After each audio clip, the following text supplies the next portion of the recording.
नमस्कार. सर्वप्रथम सर्वांचे आपल्या चॅनलवर स्वागत आहे. बघा, लाडकी बहीण योजनेसंदर्भात अतिशय महत्त्वाची बातमी समोर आलेली आहे. 16 लाख महिला या योजनेतून बाहेर निघल्या आहेत. त्याचबरोबर पैसे जमा होण्यास सुरुवात झाली आहे.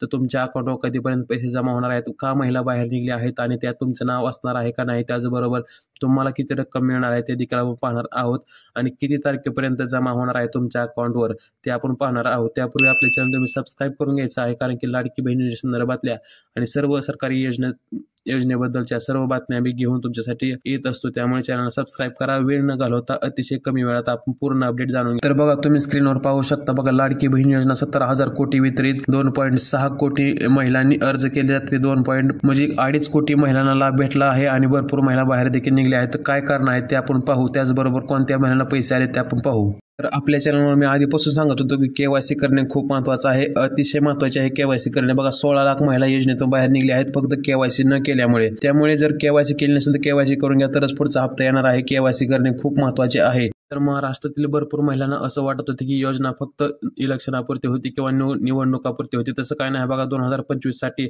35,000 कोटीची अतिरिक्त तरतूद करण्यात आली आहे. योजना अशीच चालू राहणार आहे. मी आधीपासून सांगत होतो आणि सुद्धा सांगत आहे की योजना अशी पुढे चालू राहणार आहे. 5 वर्ष तुम्हाला 100% पैसे भेटणार आहेत.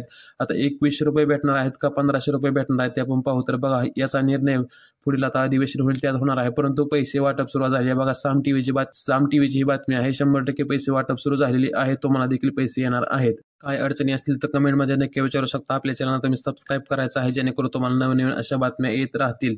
धन्यवाद संपूर्ण व्हिडिओ पाहिल्याबद्दल.